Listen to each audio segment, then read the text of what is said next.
everyone, Michelle here from the Creative Cove. Thanks for joining me. I've been away a little while. I was dog sitting, so I apologize I didn't get any videos released last week. I was away and the dog's a bit of a barker. I brought everything with me, but I couldn't film. He kept barking, so I gave up. Instead, I just did some sketching and stuff in preparation for the next couple of videos. So I apologize for not being there last week, but I'm back now, and I've been playing with Halloween. I really enjoy doing Halloween. I find it's a fun break from doing your usual stuff through the year, and then you start getting into something a little bit more specifically themed. So in this case, a Halloween theme to me is more exploring things like creepy crawlies and kind of mystical creatures, stories about things that kind of give you the creeps or something, just something fun like that, and letting your imagination go. So I decided to start doing a book here. So we took an old book cover and ripped out the guts, and it's pretty rough looking, which I kind of want. And then I just did a watercolor of a raven and glued it in. This literally took like 5 minutes to do because there's no drawing. It's just a wash of watercolor, which is really fun to do. I haven't done anything else other than fold some papers for signatures, which I haven't put together yet, but I thought it'd be kind of fun to build this little Halloween book together. And the idea for me is that I will be able to stick pictures in of my kids, now that they've all grown up, of photocopies of pictures of how they used to wear costumes and carve pumpkins and all that cute little kitty stuff. And I've been accumulating little trinkets, so I found this in a thrift shop and I thought, oh, this is kind of fun. We could somehow incorporate these into some, like even the chain could be fun as a closure. I don't know where it's going to go, but I thought it'd be kind of fun to play together. I also had sketches done a couple of years ago. I did some sketches, some Halloween themed sketches with ink on paper. So the original sketches are 20 by 24, something like that. They're really big, and I really enjoyed drawing them with a pen, and I really loved getting all these little details. So this is obviously a photocopy, but just hatching in all these colors and putting in details. And I never knew where it was going to take me. I just start, say, drawing his nose, and then I guess kind of, oh, he needs a hat. Oh, he needs a fancy collar. And I just kind of went off in those directions. And that's why I love Halloween, because it really kind of gets you going in a, I don't know how to word it. Like, it starts your creative juices going in subject matter you wouldn't normally draw. For me anyways. So here's these are available on my Etsy shop. I turned them into play cards. You get this size print as well, and there's 2 sets because the files were too big. I had to break them up into 2, Halloween 1, Halloween 2. So in the first collection, there's the witch. She was my very first drawing, actually, and he was my second. And I really enjoyed the process, and I just kept drawing and drawing. And like I said, these were big sketches. Here's the scarecrow. He was one of my favorites to draw because I don't know if you can see in this sketch, but in this size, but all the little hatching detail I put in to make it look like a burlap bag. And then as I'm drawing, I'm like, oh, crows need to be pulling pieces out of them. So just your imagination. And then I started an owl, and I thought, nope, this owl needs a costume. So let's give it a hat. And he looks so impressed, doesn't he? He's like, yeah, thanks for dressing me in this embarrassing costume. I like the look on his face. So just having fun with these. So we'll use these in the book as well. This is the second set, and I printed this before I put the zombie in. So there is a zombie in the King of Hearts. And again, just a fun, creepy, this guy totally creeps me out. He was fun to draw, but because of all the gnarly bits and pieces, but his face is really creepy. And then Frankenstein's monster. He was fun to draw because of all the all the stitching you had to put back to sew all his parts in. So that was fun. And of course the kitty cat and pumpkin. And then there's a zombie who's also really creepy, which was really fun to draw. And then I had fun printing them, so I reversed them just to see what would happen in a reverse. So the negative becomes positive, and then I blew one up. So here you can really see the scarecrow and all the pen work to create that hatched look. And then of course the stitches for the sewing of the mouth, and just really fun. So I thought hopefully today we can do a little sketch. We maybe dabble in some watercolor. I don't know how much time we have because I'm yapping away. But I hope this kind of creates some mojo for you to start sketching and painting and creating a collection of your own. Here's another idea I had while I was watching the dog. I had my labels there and I created some Halloween stickers that I can just pull out and add to my book. And again, if you've watched my channel before, you know I love drawing in funny shapes because it forces you to think of different compositions. You're not going to get the full skull shape in a long rectangle because the skull is more round. So it forces you to think about zooming in and almost like a viewfinder where you can capture different shapes and angles and sizes of the subject matter you're drawing. So, and there's just me just doodling and practicing skulls there. So I was playing with that. And then my last one that I was playing with while I was there was this watercolor. I'm probably not going to finish it. I don't know. I feel like it started to get very muddy and I went too dark. So I'm a beginner to watercolor, maybe a beginner intermediate. I have played with watercolor in the past, but I'm an acrylic painter, so I'm used to putting layers of color down and then the forgiveness of acrylic where you can change the color once it dries. But with watercolor, you can't do that. Once the color's down, it's down. You can't remove it. So that's why my paintings tend to go dark really fast. So, and then I start losing detail. So for example, the spider's leg here is lost because I've gone the same tone, the same values on the bug underneath. So that's some of the things I'm learning. I'm slowly learning to build up layers of color and saturation in my watercolor. But I've got a long way to go. But I really enjoy it. This was so relaxing to paint. I just sketched a little bit, then started painting it, and then I sketched something else underneath and kind of adding to it and started watercoloring that. And so over here I would sketch more now and then watercolor that. So it was really therapeutic. It was really fun to do. And I like these kind of drawings where you kind of trying to figure out what's in it. So there's snakes, there's spiders, there's bugs, there's bats, there's owls. It's just so much fun. So I thought today we could do the Emperor Moth. He could be a really fun addition to the journal. So let's, not the Emperor Moth, my apologies. It is the Death Head Moth. So if you Google Death Head Moth, it has what looks like a kind of a skull pattern on its back, but it really isn't. When you look close, it's just a cluster of different colored fuzzy kind of hair that they have, but we're going to exaggerate the skull on his back. So I'm using a watercolor paper, a Fabrino, 140 pounds, 300 GSM, 9x12. And I just did a quick little box here so that I know it's the right size. I don't do it too big that I can't get it in my journal. And that kind of gives me an idea of scale to work with while I'm sketching. I'm just using a cheapy dollar store HB pencil. And I'm just going to sketch away. So I'm going to bring you down. I've moved my camera. And I have to, the mount is broken, so I have to kind of weigh you down with some books. And then check to make sure you're in frame. There we go. Okay.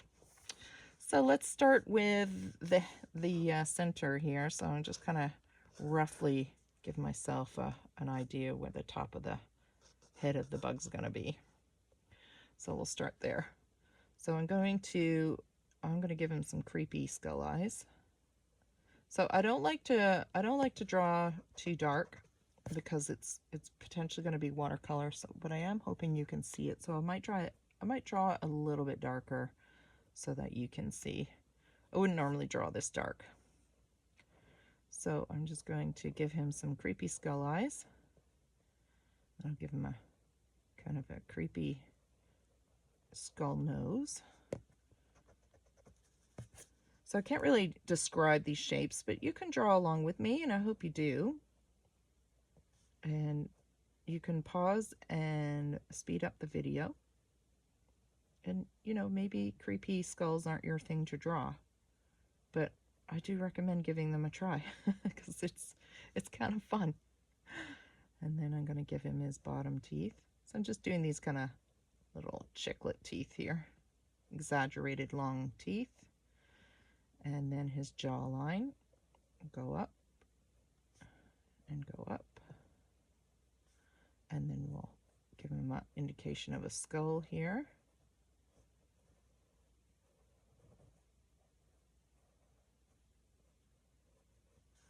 Narrow this one a little bit more. And I'm just sketching it out. And then a bottom jawline here. And you can play with whatever skull shape you like. Maybe like those sugar skull type decorative skulls. You know, there's all kinds of, you don't have to make it creepy. I'm just going at little lines in here, kind of indicate the bone structure a little bit more. Just clean up that a little bit. And you want to make sure you erase anything you don't want in your watercolor, because you'll be able to see it through it. And I'm just going to give it a bit of a semicircle up here, and then a little bit of a point at the top, some big eyes, and then of course the furry moth antenna.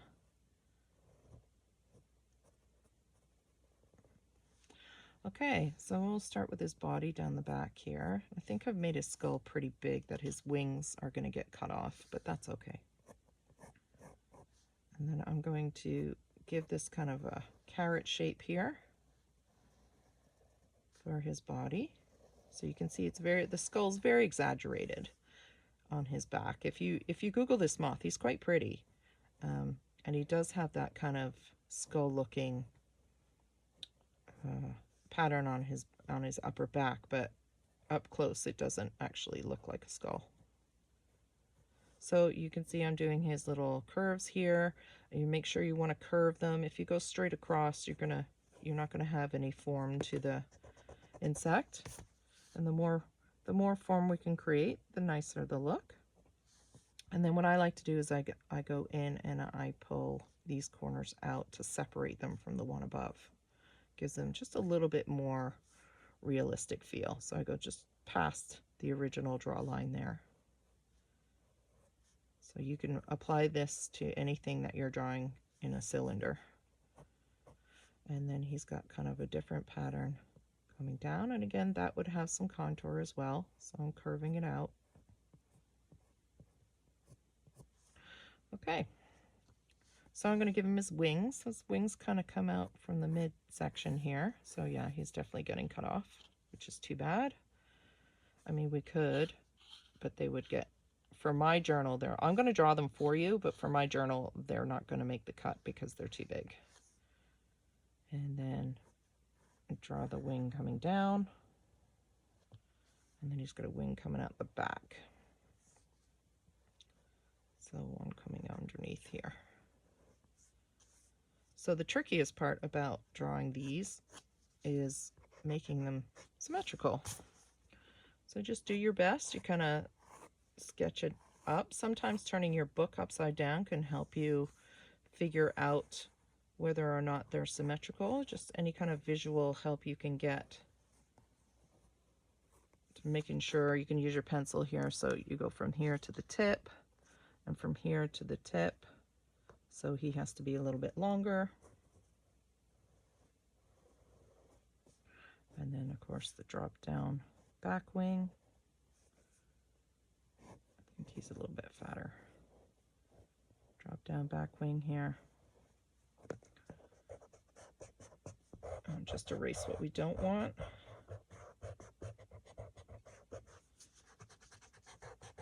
So I feel like this guy is much wider than this one, which he is.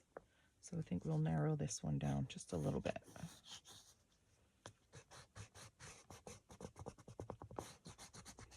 There we go.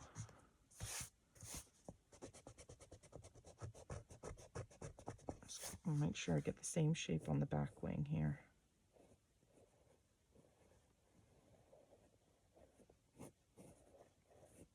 Sometimes you just have to sketch it, you know, feel it out. You can also, if you're really not into sketching, use a stamp, of course. Just want to use a waterproof ink so that if you decide to watercolor it, it won't smudge on you.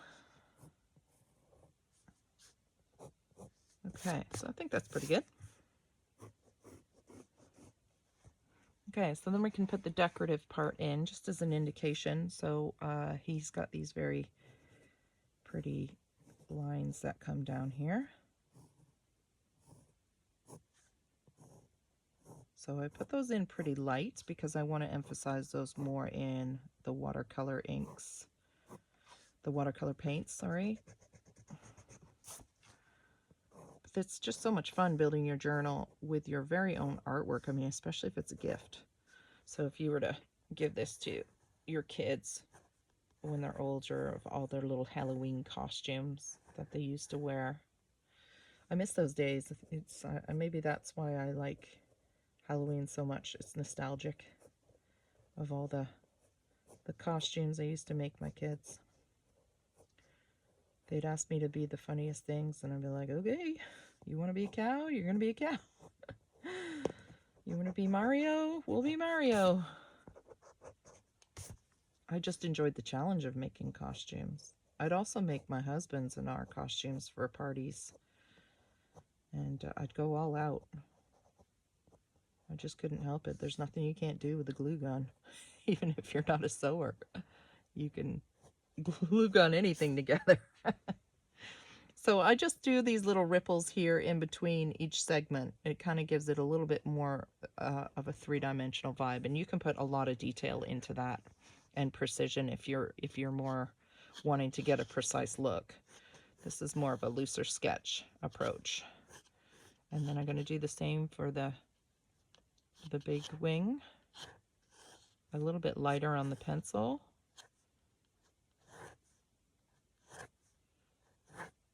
And just kind of throw them in there. And again, the edges, you want to kind of emphasize the edge.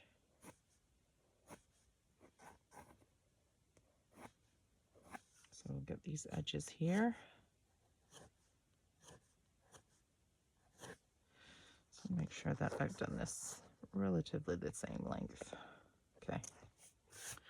Okay, so there's our sketch. So maybe we will watercolor. How far along am I? I don't know, like 20 minutes or something. Let's just give it a go. We'll do a quick watercolor. So I'm using my Michele watercolor paints that I like to use. Ooh, they all stuck because I closed this while it was wet. Oops. Yeah, it's a pain in the butt because I'm lazy and I didn't wipe this off, so the wet stuck to the paints. All right. I'll snap them back in. It's nice because you can order and replace these little pans when you run low on a color. I should have got gold. Gold would have been nice. I don't know. I don't think I have any gold with me. And then some brushes. Let's see what I got here. So I have my bamboo craft ammo brushes. I did a review on both these products if you want to check them out. I really enjoy using these little brushes. I don't remember what side opens. They've got some nice little detailing brushes in here. I'll use that one and that one. Maybe this one. This one. So they're really cute to work with. Oh, I don't have any paper towel. That's not good. I usually have paper towel, but I don't know where I put with. I don't know what I did with it, but anyways, doesn't matter. Okay, let's have some fun. Let's see if I can get some of the palette in here with me. So I'm going to use some blue here, and I'm not going to get into the color choices because it's I can try and think of the colors, but this is basically a all right, fine, I'll get into the color choices because I can't think of what color that blue that would be. Cobalt blue, maybe. I think it's fresh blue, they call it. And the coal black. So I'm going to get a little bit more blue. And I want to play with some patterning here. Now this is not going to be pattern exactly like how the insect looks. This is just something I want to do because there's certain colors I want to include in my journals, and that's going to be blue and orange.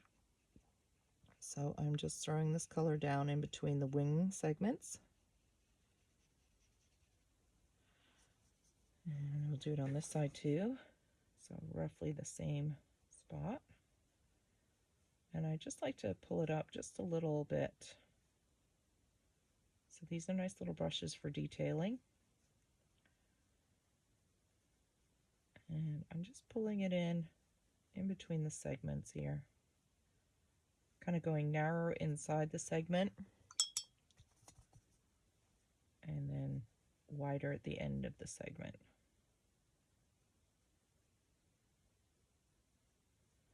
There we go.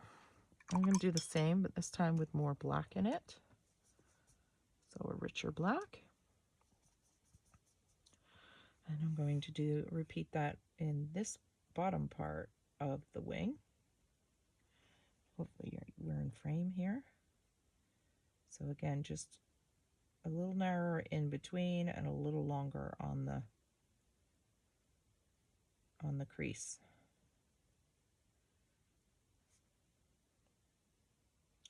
I'm not going to go all the way over either, I don't think. So put some here. And it's kind of a rush, so you can really take your time with this, like I did with that little painting I showed you earlier. But I like to try and keep the videos under an hour. And I did a lot of yapping, so just like that. And while we've got the black, let's do a full saturation here and really darken those eyes. And then inside the nose where it's hollow. And then I think we'll put just a tiny indication of the jawline here in the black. Really make that skull feature pop. And I'm going to add some more blue.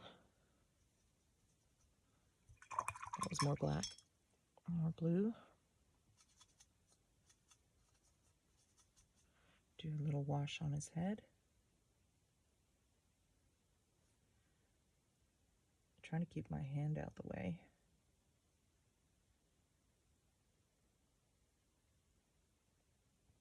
I think his antenna can go this blue. Normally I would move the book, so it's a little bit easier on my wrist. But I want to make sure that it stays consistent for you guys to see. I really hope you're painting along with me. I mean, I know this isn't everybody's subject matter, but it's still, the more practice you do. So if you're into butterflies or whatever, even doing moths is fun to challenge yourself that way. So I'm going to take that same blue. I'm going to add a little bit water because I want it a little bit thinner. And I'm going to just add a little bit into the spot. I don't want to touch the black because then it will bleed. So if you want to wait, you can wait until that's dry. But I'm just putting a little bit in, and I'll come back when that's dry and hit it again. So for the back, I think what we'll do is use some, I believe it's burnt sienna, or maybe just sienna. I really need to clean this.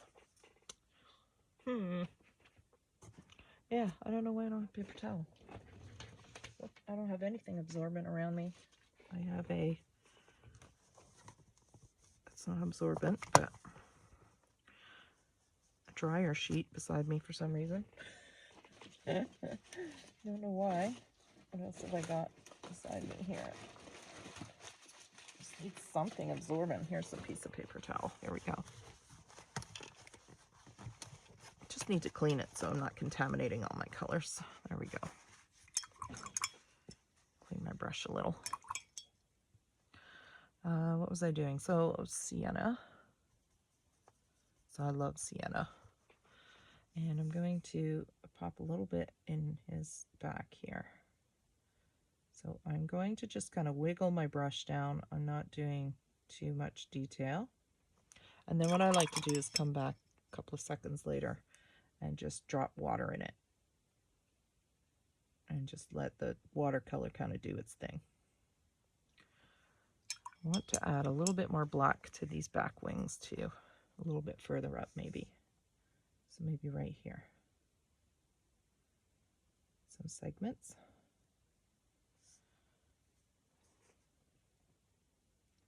So what a fun addition to a little Halloween journal. I'm going to try and film building this journal together. Kind of start to finish sort of deal, though we did miss I didn't film the very beginning. But like I said, I just took a little bit of out of the oh my gosh, can't talk and paint. I took a little bit of I just took an old book and took the paper out, is what I'm trying to say. Took the chunk of the book out, and that was pretty much all I did. I haven't done much else.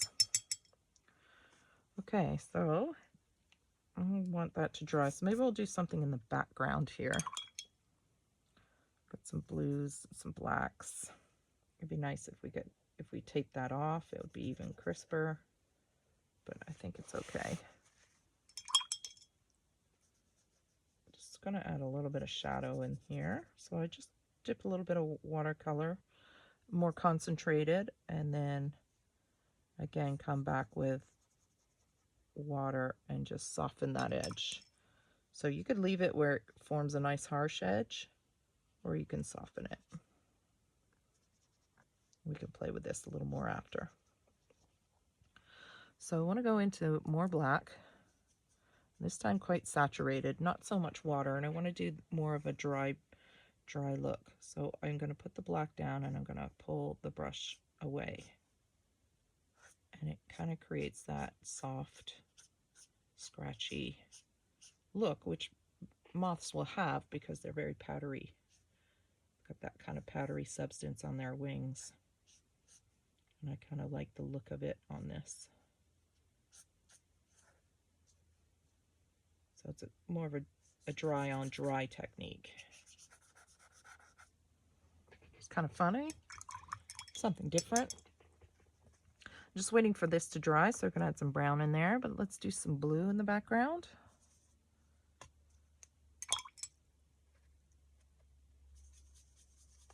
A little bit of black in there, tone it down a little bit. So I think we'll bring the blue up in here. Again, more water. And what's nice about watercolor is, if you're using a decent paper anyways, the paint will only really go where the water is. So we can have fun with that technique as well. So for example, I'll put a pile of water here. Can't really see it. Well, you can because my paint water's dirty. I'm going to take some of that blue and I'm just going to drop it in. See what happens. And what's neat is certain colors will react different ways, and different ways to the water and different ways to other colors. There's a real science behind watercolor that I love, that I am forever exploring. So I mean, you could be a master watercolor artist and still learn something new. Maybe some sienna this time. We'll see what it does when it dries. The kind of thing it creates. A little bit more sienna maybe. Pretty dramatic. Okay. So I think this is dry enough. I can add some sienna to it now. So I don't want to go close to the edge at the bottom, so maybe I still will work on the top here, because this is full of water down here.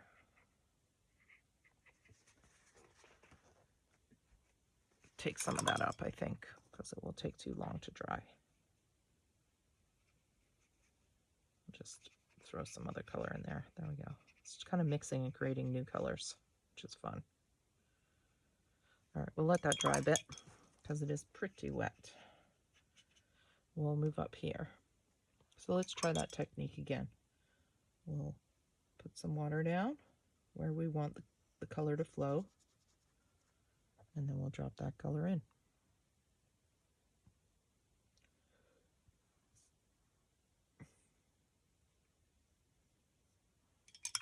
So what I love about that is it's unpredictable nature. You're never going to know what you're going to get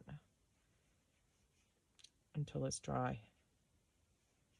So this is a really great exercise to kind of loosen up your watercolor approach, especially if you're nervous to watercolor. You're worried you're going to do something wrong, which is a normal feeling I find in watercolor, simply because in my opinion, it is an extremely unforgiving medium.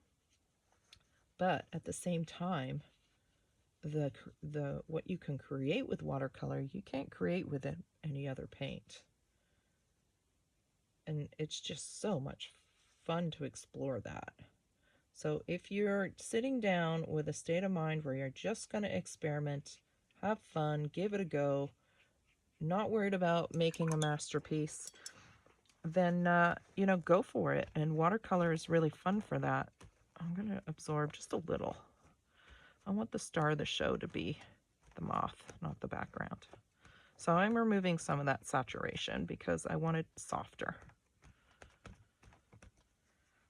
I want this to pop a little more.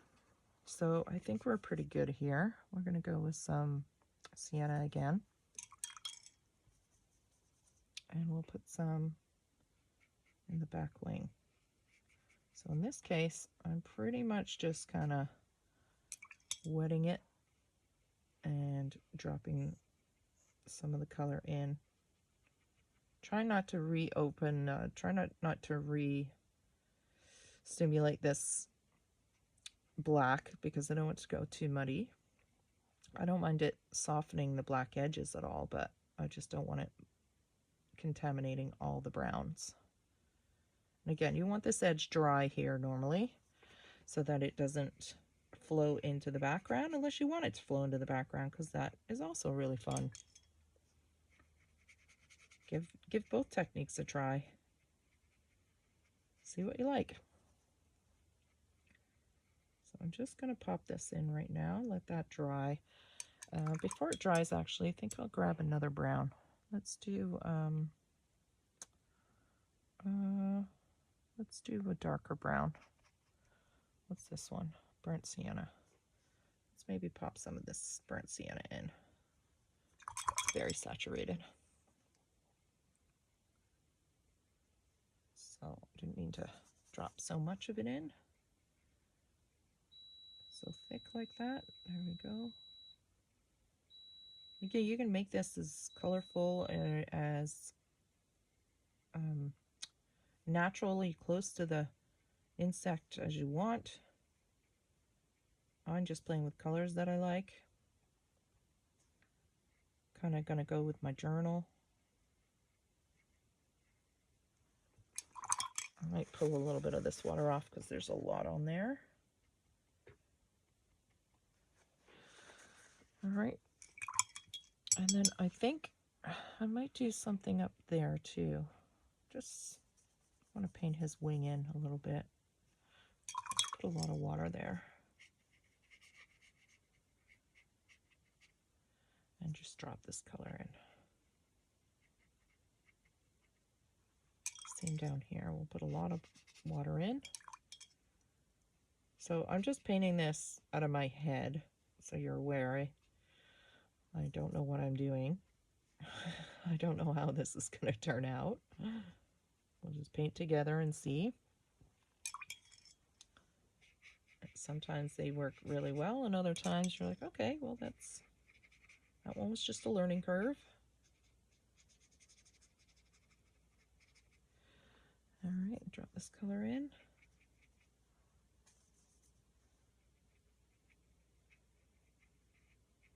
I really like that dry brush technique on this moth. There we go. Okay, and I think we can go with some sienna, burnt sienna. Drop a little bit of that in. Kind of really create that mothy, soft, fuzzy, winged feel they have. And then when it's dry, you can either bring back some of the details in the wing with a pen, you know, the wedges that we drew, or you can bring them back with the paint.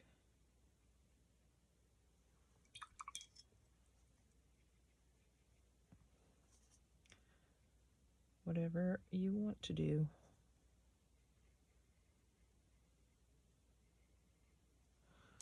There we go. I'll just do his body. I think we'll do that blue. So again, you want to stay away from anything wet.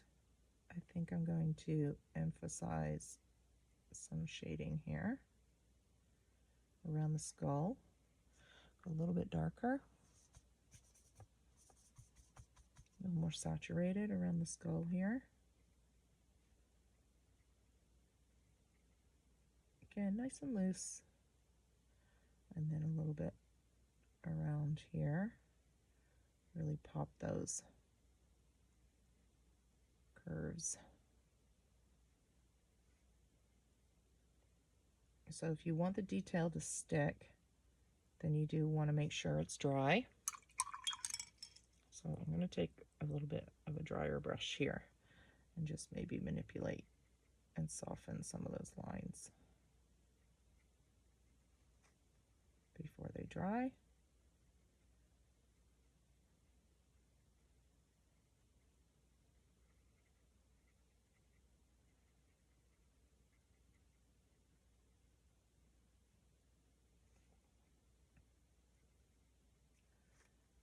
So you can remove some paint too.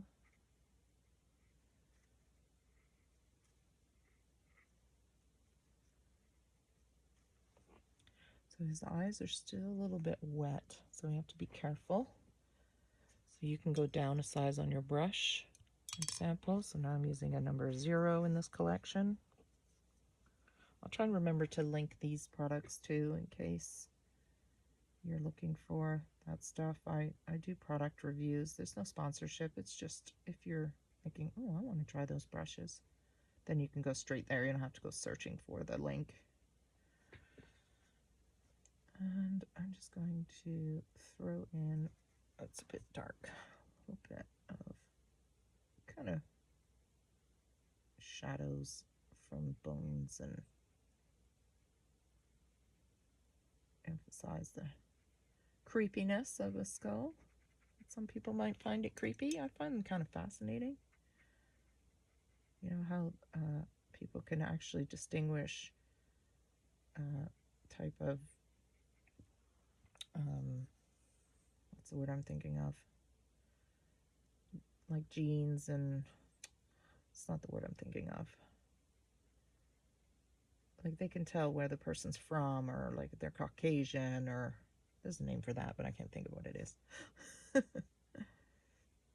And how old somebody is by their teeth, or they can reconstruct a face of what they think that person would look like just off the information of a skull. And that's pretty fascinating, I think. And that would take some serious skill. The age, all that stuff. So, okay, and then I'm going to take my tiny brush here, and I'm just going to put a little bit of indication in the teeth here. I don't want to go too dark, but I want the creepy teeth to kind of pop too. And maybe something through here. Go with a little darker brown. And then that blue's kind of dried.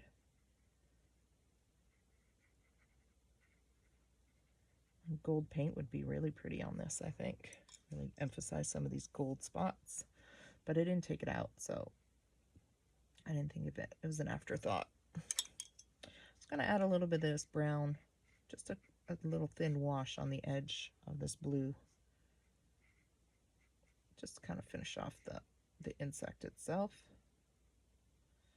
So are these dry enough?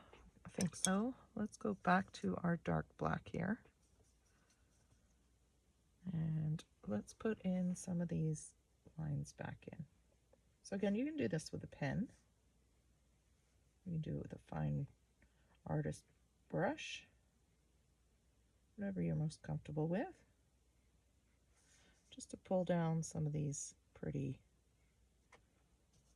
And this is, you know, it's, even though it's kind of a creepy subject, it's a nice soft light colors, nothing too dark about it, but really fun to draw and paint. It's still a bit wet. Yeah.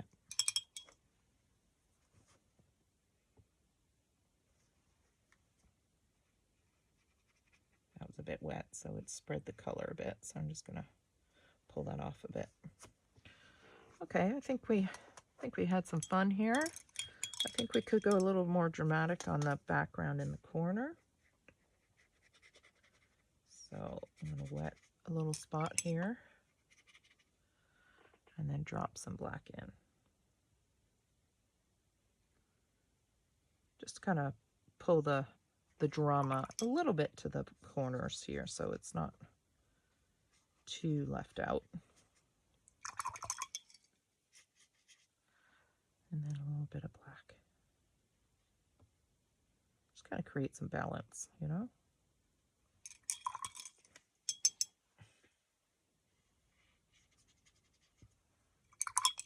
And just soften that in. I like that. You could do a little bit up here behind this wing. Pop it forward a little bit.